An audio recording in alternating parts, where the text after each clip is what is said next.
Good morning, students.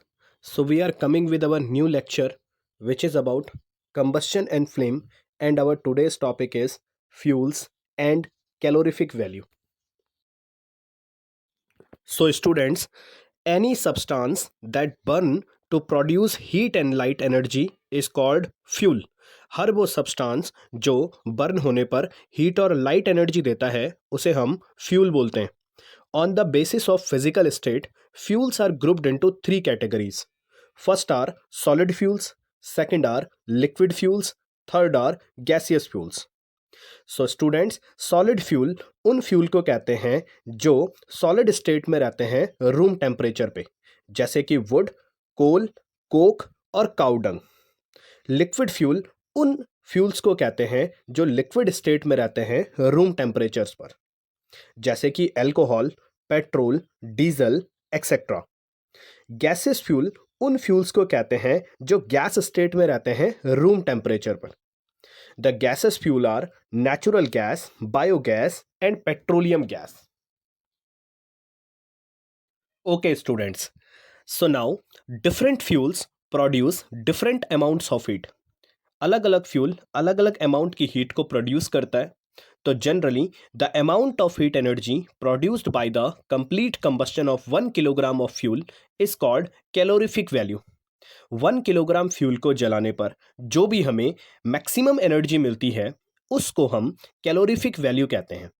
इसको express किया जाता है किलो जूल पर केजी में.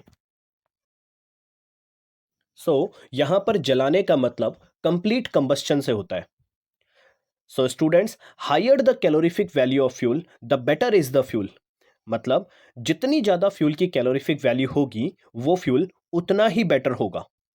आपके एनसीईआरटी में एक टेबल गिवन है बच्चों, आप उस टेबल को देख सकते हो जिसमें कि वुड की कैलोरीफिक वैल्यू आपको 17,000 से लेकर के 22,000 दिया हुआ है, जबकि हाइड्रोजन का कैलोरीफिक वैल्यू 1,50,000 दिया हुआ है.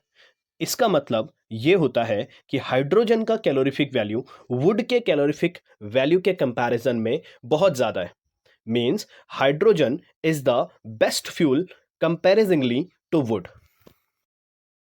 Now students, as you can see, hydrogen has the highest calorific value and may be considered as the best fuel.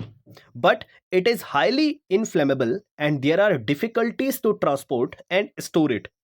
Thus, its use is mostly limited as a rocket fuel. As you can see, methane and LPG have high calorific value and burn without producing smoke, thus do not cause pollution. They are used as domestic fuel. LPG can also be used in automobiles as a fuel. आप देख सकते हैं LPG का लगभग जो calorific value है that is 55,000 kilo joule पर KG, जो कि वुड के कंपैरिजन में बहुत बहुत ज़्यादा है. Petrol and diesel are used as automobile fuels. They release harmful gases upon burning and their availability is limited in nature. Okay, students. So, although there are many fuels, but none of them is said to be an ideal fuel because of their limited use and the harmful products obtained from their combustion. So, students, what are a good fuel or how can we consider a good fuel? So, there are some characteristics of a good fuel, which are, first one is it should be cheap and easily available. बहुत आसानी से मिलने वाला होना चाहिए और सस्ता होना चाहिए. Second one or it should have a high calorific value. इसकी कैलोरीफिक वैल्यू बहुत ज़्यादा होनी चाहिए.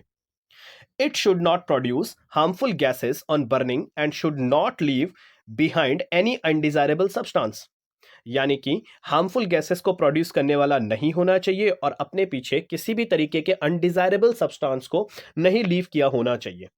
It should be safe to handle and transport. Transport करने में आसान होना चाहिए, हैंडल करने में भी ईजी होना चाहिए. It should burn at a moderate rate. Moderate rate पे बर्न करने वाला होना चाहिए.